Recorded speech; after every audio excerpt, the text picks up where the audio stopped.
All right, so we are transferring chemicals. This is how you transfer chemicals. This is a 12-volt diaphragm pump. Now this pump is what transfers the chemicals from the 55-gallon drum, which is sodium hypochlorite. It's extremely corrosive. It's basically bleach. It's 2 times the strength of household bleach. We get it delivered in these big drums. We have a drop stick that we use to pull it out. It goes through the pump and into that 26-gallon or other tank that we would use in another truck. So we're mixing it up in here with water, and that's going to be our solution for mixing. Now there's a button, toggle switch. There's a toggle switch on the side. Go ahead and turn it on.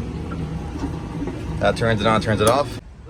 So it's pretty basic. The diaphragm pump hooks up to the battery just through some basic connection points. A little messy right now, but this is just a regular marine battery that we'll show you how to use. But obviously, you know, black and black, red and red.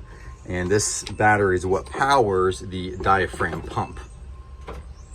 So that's how you transfer chemicals.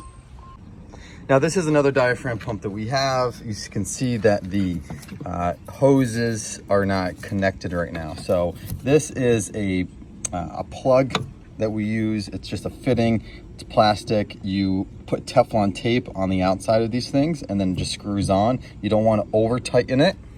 You put them on both sides. These are probably already set up, but this is what you do. You put tape on it, both sides, and then you put the poly hose, that plastic hose that you saw a little bit earlier.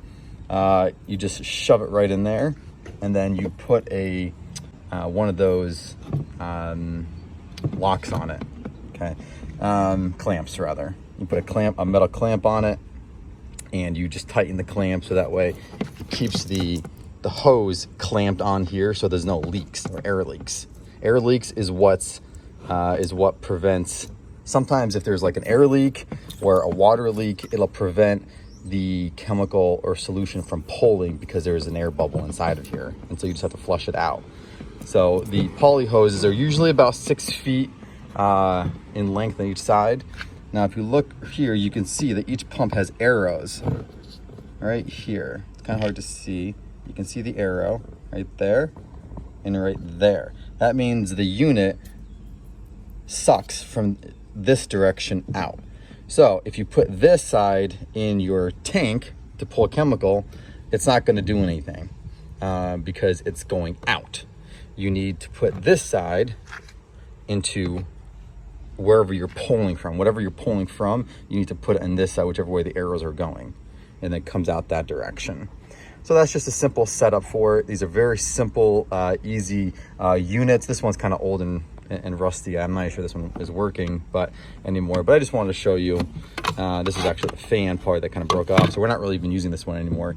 But I just wanted to show you the basic setup of how these work. So again, this is what it looks like, the pump.